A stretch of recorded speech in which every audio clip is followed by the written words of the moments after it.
This is the School Success Podcast, a podcast for school leaders to learn from other school leaders what's working and what's not, and to get inspiration and encouragement, as well as strategies to grow school enrollment, connect with families, retain teachers, recruit teachers, and everything in between. You guys are heroes, and I cannot thank you enough for pouring into this next generation that's coming behind us.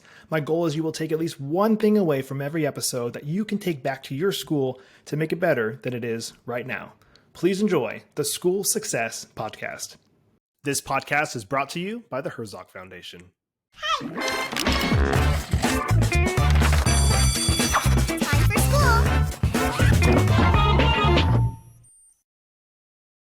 Hey, School Success Makers. Welcome to another edition of the School Success Podcast. I'm your host, Mitchell Slater. I'm joined by a new friend out of the great state of Arizona, Jack Johnson Pannell, who is the head of school and founder of Trinity Arch Prep. And he also recently founded the Noble Arch Fund, which is a scholarship organization focused on providing access to all families for a high-quality private school education. He's doing some really, really cool things in Arizona, and that's why he's on the podcast today, and we're going to have a lot of fun on today's episode. But before we jump into all of those things, I always pass it off to our guests to introduce themselves. So, Jack, welcome to the podcast today, sir. Thank you, Mitchell. I'm glad to be on. It's going to be a fun time. I always start with the same question for everybody, and I actually have been to Phoenix before on like the outskirts, but I always start with the same question. If I was to visit you in Phoenix, Arizona, what would you say? Mitchell, you need to eat this and do this to experience Phoenix, Arizona. Mitchell, you need to eat great Southwestern food, which is a combination of Mexican and just the Southwest, beans and rice and great tacos and great food. They sell something here called street corn, which I love.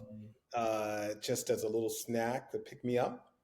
And you have to, I wonder if many of your listeners know that Phoenix is surrounded by mountains. And I would say 85% of the people I know hike. And so it's hiking time of year right now. And just you're less than 10 minutes away from any mountain trail and get to hike up, not strenuously high mountains, but beautiful desert cacti, and it's fun.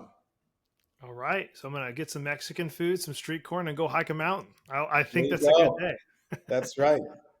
Love it. Well, hey, before we jump in, give me root our sports teams too much. They kind of win and they kind of lose. So, well, I'm a Bears fan, so I know what it's like to lose. So there you go. We'll see. As this launches, we'll see how good they actually are when we launch this podcast episode. Okay. Before we dive into some of the questions I have for you, I'd love you to give me a little bit of background on yourself and your school, and then I have some questions for you on that.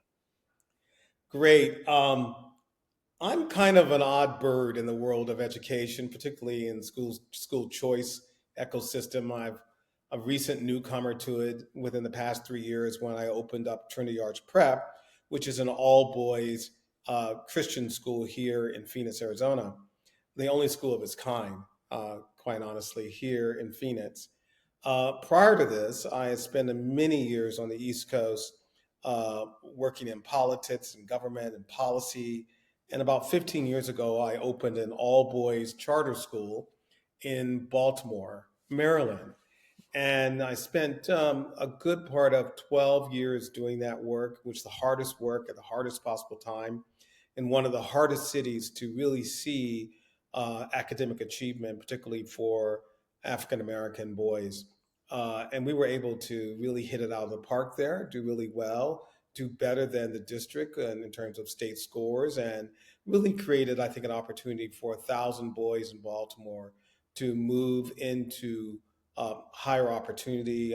Now our first graduating class is finishing college this year, and a substantial number of those boys who started from some of the poorest neighborhoods in Baltimore are now in college and on to great careers in the military and so on. So I'm really happy of our work there. But that was public sector. Charter schools are public schools, and because they're public schools and governed by the government, we weren't able to do everything I wanted to do as an educator. And out here in Arizona, I've had an opportunity to really create a very unique and special school. I think boys need a different kind of education, particularly now in this environment where boys are addicted to their cell phones and so on, that we really need to focus on how boys learn. So still doing that deep work.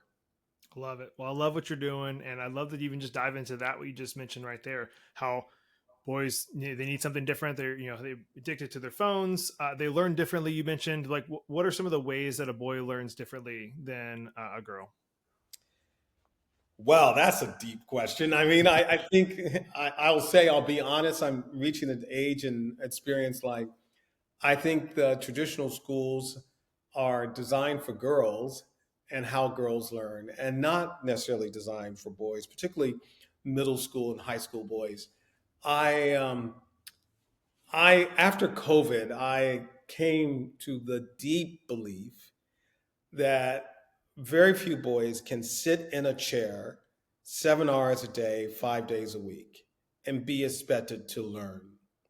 Uh, and that's been reinforced by my experience in this new iteration of education, where uh, we begin our school day in physical training and exercise. We start school with recess.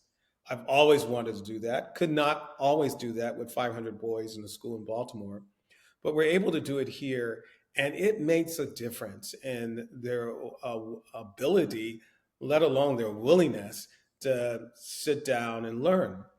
We're able to do 3 hours of academics here, and in a very different kind of mode. We don't have direct instruction with a teacher standing in front of the classroom, talking endlessly. No more sage on the stage. More or less, it's like one-on-one tutoring and engagement side by side with our boys learning. And I find the side by side tutoring is a difference maker for many, many boys, because they're able to really learn on their own, and with goals that are set for them, as well as pace themselves and as well as master the information in front of them. We see this particularly in math, and our whole English, our concept of English is very different. The learning of English, we emphasize storytelling, we emphasize daily writing, we write every single day. We have seminar discussions to help us with critical thinking, uh, and we do deep reading. So every boy has to read in the space of a school year at least five books, cover to cover. And so we're not engaged in a traditional curriculum. But to get back to how boys learn, boys, most importantly, want to have a relationship. They have a deep sense of belonging. Being part of a tribe or a brotherhood, we call it, is very important to them. For them to see other boys working hard academically, also working hard as an athlete on the playing field. All our boys are on one stage or another an athlete, and also being supportive to each other is very important. And I think that boys are um, struggling to form friendships. More than 25% of boys in the ages 18 to 30, I believe, report that they have no close friend. Mm. And I think that's a direct outcome of our addiction. And I say our addiction because adults are as addicted as much as their children are to phones and to whatever is on the phone.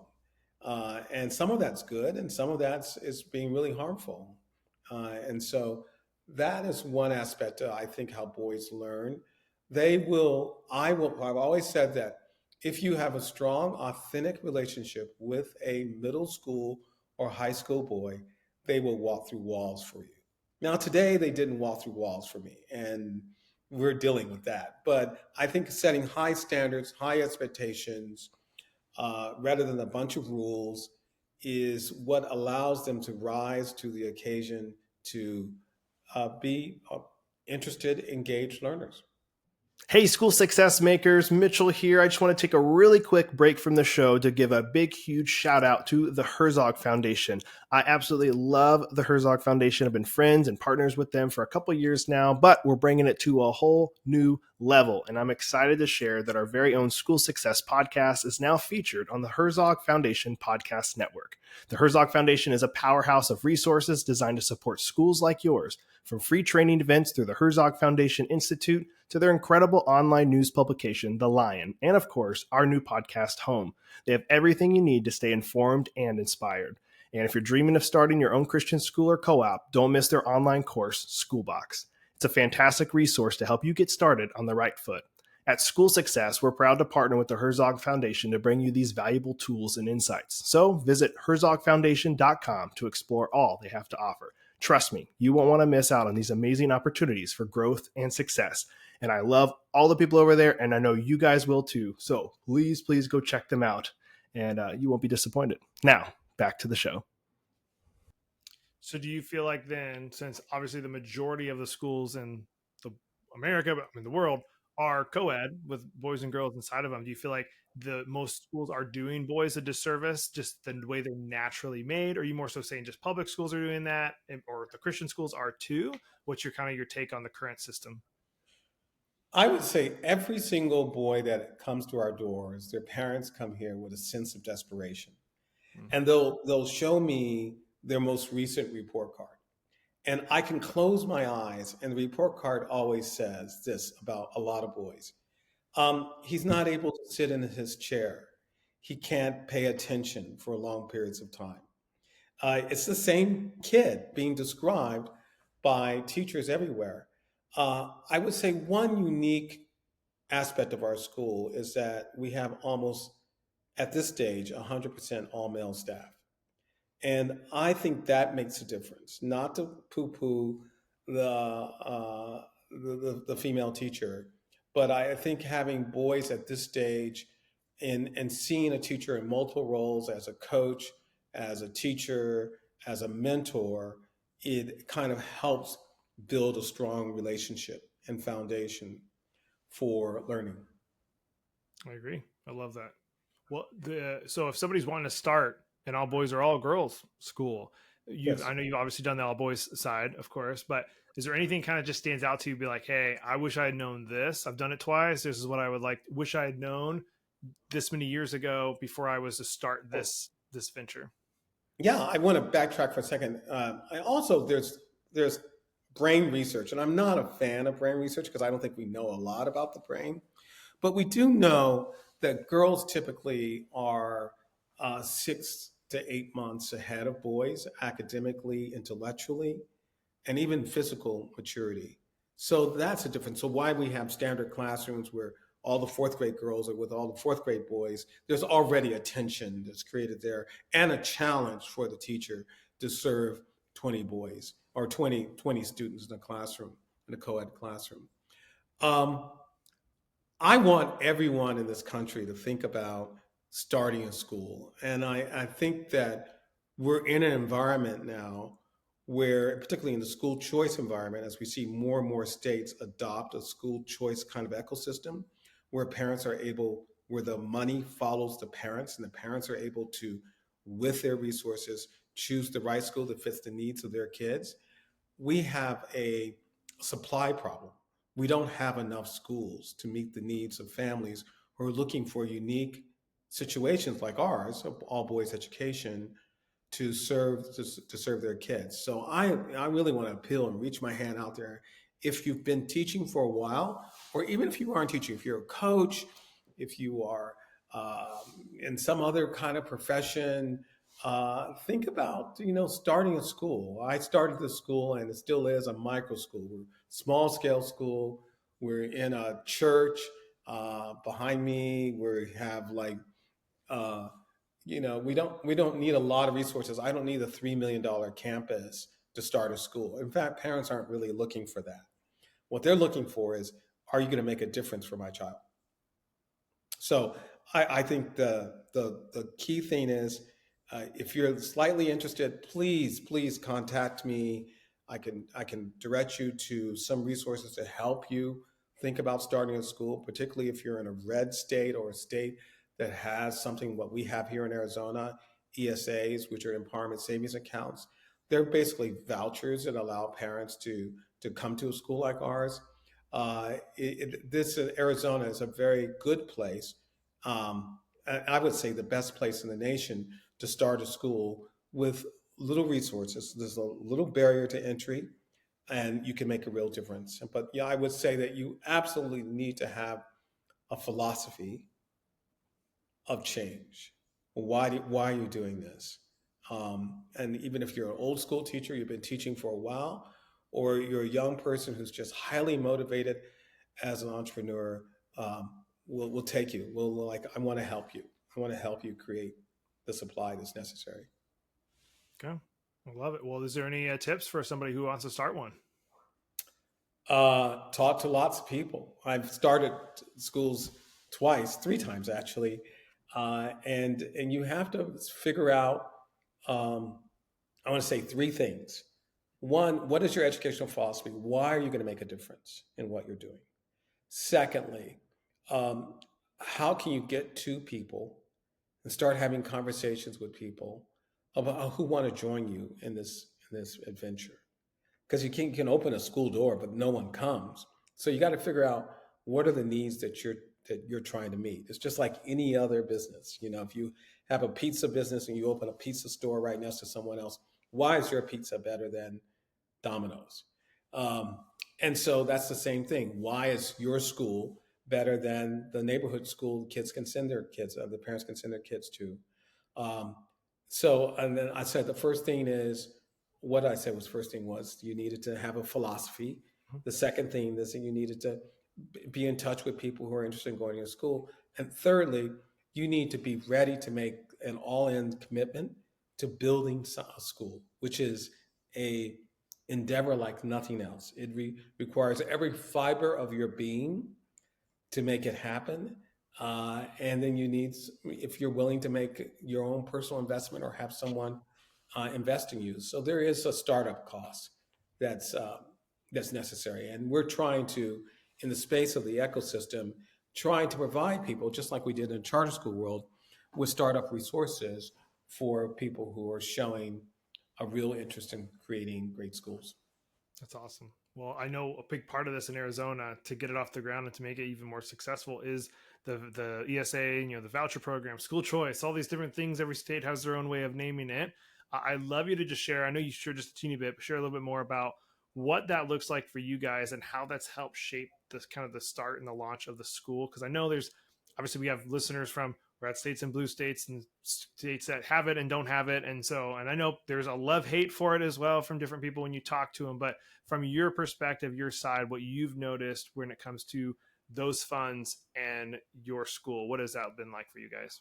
I would stay out of the politics. There's no better time than now just to really dig in and do it. And I think there's a national wave of interest for empowering parents to choose the school that meets the needs of their kids.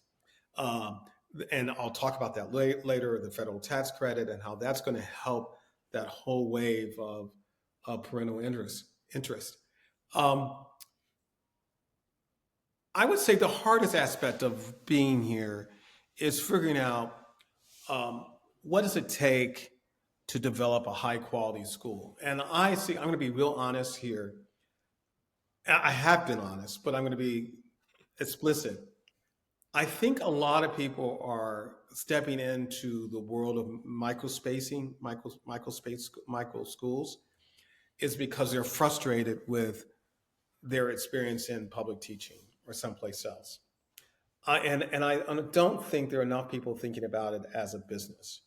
And the one thing I wanted to do is that I knew going into this that even though the ESAs are, let's say, $9,000 on average, a parent contributes, I know the cost of a high quality education is way above that. It's about $12,000 for us. And so we have to think about that financial model. How do we deliver excellent education? So we have a 1-to-6 ratio of teachers. I mean, one teacher or tutor, we call them, to every 6 students.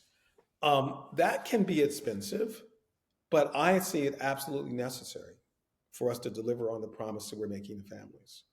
So I think you have to have some clarity of what's your business model and how you're going to get there and what are you asking parents to pay? Because many parents have never had to pay for a private education. And so when you're asking them, it's $12,000, you're getting $9,000, are you willing to pay the $3,000 difference out of your pocket, which is basically $300 a month? Hey, I just want to take a really quick break from the podcast to highlight one of our amazing partners and sponsors, ClassReach. If you're a new school administrator or founder and are struggling to keep up with all the hassles of planting a new school, like collecting tuition, communicating with parents, or handling student data, then you need ClassReach. ClassReach is the all-in-one software that helps with everything from admissions and tuition to classroom management and parent communications. Sign up for a free consultation with one of their school specialists and see how ClassReach can help your school grow today. You guys can check them out online, classreach.com. They are a kingdom-minded company, and I love their leadership team there. I've become friends with a lot of them. They truly are a great company. I support them, and I love them, and you guys will love them too. Check them out at classreach.com. Now, back to the show. Yeah. And obviously, I mean, that's when you think about the grand scheme of things, I think a lot of schools that I've noticed, the ones I've talked to on the podcast or clients of ours, they're depending on that money, and they go, oh well, it's $9,000. Let's just make tuition $9,000, and let's see if we can make it work. And then what are they doing? They're operating in a deficit, so they're fundraising to make the difference, which is never a place that you want to be in. Yeah, and yeah, it's awful. And then I think about obviously teachers are already paid less than what they need. They need more, and so you're already doing yourself a disservice. And so what's the true cost of educating a student at your school, and let's price it there so we actually can pay teachers a good wage. We can make sure people get a good education. I know it's catch-22 on all these things, but I do feel like it's done a disservice. The one part I'm definitely worried about with school choice that we've seen is all right, what if it goes away one day? And I know some schools were going to be totally fine, but I do know there's a lot of schools that have truly depended on it. Families are depending on it, where if it was to go away, they might love that school, but they're like, well, I don't have $10,000 to go put at the school, so I'm going to go somewhere else. And do we see this mass exodus in these private schools across the country? And then schools can't pay their bills, they can't pay mortgages down in these new buildings that they built. That's the part I'm worried about if this does end up getting switched around and changed at some point. I don't know if you've noticed or seen that or thought about that before as well. Oh, I've thought about that a lot because I saw it happen in the charter school world, where the money was there one day and not there the next day. Cuts were made. All kinds of encumbrances kept us from pursuing excellence. And charter schools were created initially to be laboratories of innovation, which I find the same way. We're in the same space right now, where the new school marketplace, that we can be a laboratories of innovation. I find that we are a laboratory of innovation. I've come to this as I want to cut education down to the studs and rebuild something that's effective, particularly for boys. That's the way I've looked at it. And so I didn't know always, Mitchell, going in, what's the true cost of delivering this? It's something I've learned along the way. I think we're lucky. We're in a space we're going to talk today about why I created the Noble Arch Fund, which is a school tuition organization. In Arizona, school tuition organizations have been around for 30 years. And I think it's one of the primary engines that helped private schools grow in Arizona. You as a parent can go to a school, apply for a scholarship from a school tuition organization, and have that education funded by the school tuition organization.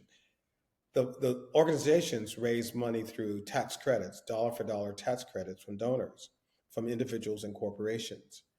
And so there's now a federal version of this that's coming down the pike by 2027, which will allow every federal taxpayer to contribute up to $1,600, I believe, to a school tuition organization, and therefore we can turn those into scholarships. In Arizona, at least with the Arizona's school tuition organizations, you cannot receive ESA funding and a scholarship. And so I think the scholarships can be a backstop, particularly for families that um, are in the middle class. And also, I would say the middle class and low income are struggling. And, um, I have a family that's a fireman and a nurse, and they make over six figures, but it's not enough with four children to be able to pay for a private school education for four children, even with ESA funding. So I think uh, it's both and. We have the the school system architecture, school choice architecture has these federal tax credits and has what are called SGOs, and also we have ESAs. So my approach is get parents into a private school through ESAs, but migrate them into our school tuition organization. Okay. And that's 2027, you said, for that one. Yes. So can the people start? So they will not be able to donate to that till the year of 2027, and then you can push Yes. scholarships out. Yes. Yes. Okay. There's still rulemaking going on with that, but it is. And by the way, that federal legislation, which was part of the big beautiful bill, uh, has no sunset to it, and so it's going to be around for a long time. It'll be once you give a benefit like that, or you create a tax structure like that, it's kind of hard to take it away. Okay. Well, that's good. Well, I'm hoping that funds. I'm hoping two things. I'm hoping it tons of people do it because it's kind of a no brainer to like support it. Like, well, if you want, just donate it. Boom, you get the money back. It's like dollar for dollar. But then hopefully that it can send students to school that never could have imagined that they could attend something that is now accessible to them, which is That's really, really cool. exactly. I love that. Well, I love to ask one final thing of you, Jack, before we hop off today. You've been in education for a long time. You started multiple schools. I know I've asked already advice from you while you've been on this, but for the school leaders listening, if you were to share one final piece of advice with those that are listening, what would your one final piece of advice be? I don't know if it's advice as much as reflection. I see education as mission critical to everything we do in this nation, and I actually think it's starting schools, thinking about what are we preparing kids for is perhaps our most important question. And I see it on two levels. I do think there's responsibility by schools and families to create good citizens. And for us, our themes are we want our boys to be kind, curious, and responsible. And we want them to find in their life a life of purpose. And I'm not so sure our traditional schools are really thinking hard about what that looks like for kids and for our future as a nation. We're at the bottom. A generation ago, we were at the top of the world in terms of our educational outcomes. We're now somewhere hovering around the middle space or the bottom, and that's a sad thing for this nation. And I don't think it's just about reading and math. I think it's more about like how do we prepare people to have agency, to be responsible for their future, to realize what it means to get into the middle class and be responsible as a father, as a head of a household, as a married person, all those things. What does that look like? And am I willing to take chances? I think it's at the core. Our mission is to promote the pursuit of knowledge and strong Christian character in boys and young men. Amen. Well, I love that, and obviously agree that education is the piece that is kind of the future of our world, future of our country. So I love that you are pouring into those young boys that are under your care there at the school, and wishing you nothing but the best as you continue to pour into them, love them, and lead them. And I thank you for following the call to start your school. And I'm a big fan of yours over here in Florida. Thank you. Florida's next for us, actually. All right. Well, come on down. Thanks, Jack. Thanks so much. Well, another huge shout out and a thank you to Jack for taking time and being on the podcast today. I love what he's doing over there in Arizona. I'm wishing him nothing but the best as he continues to grow and educate the next generation of students that are coming behind us. And as always, I'm hoping you guys are able to take at least one thing from today's episode that you can take back to your school to make it better than it is right now. Before you guys go for today, I do want to make sure you are aware of and taking advantage of the 3 free resources we have available here at School Success. The first one is, of course, the podcast. We are dropping weekly episodes every single Monday morning. Don't miss out on those, okay? So if you're not subscribed, go ahead and subscribe. And if you love our content, we would love a 5-star review. It really would mean the world to myself and my team. The second free resource is on our website, schoolsuccessmakers.com. In the top right-hand corner is a button, the School Success Report. If you click that and sign up for it, you will get an email every single week called the School Success Report, which is different articles our team has either found or written to help you, the school leader, be more successful. And again, it's completely free. So just go over there, sign up for it so you're not missing out on that as well. And last but not least is our free Facebook community called School Success Makers. We want to make sure you are not missing out on that as well. We know how important community is. I don't know where I would be without the community that I have around myself. So I want to make sure you guys have that at least in the digital landscape of things. So go over there and join School Success Makers on Facebook. I'm personally in there, and I would love to see you in there as well. Get to know you and your school and what you're doing.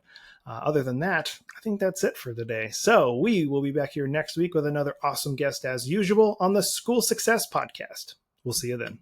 The views and opinions expressed in this program are those of the speakers and do not necessarily reflect the views or positions of the Herzog Foundation.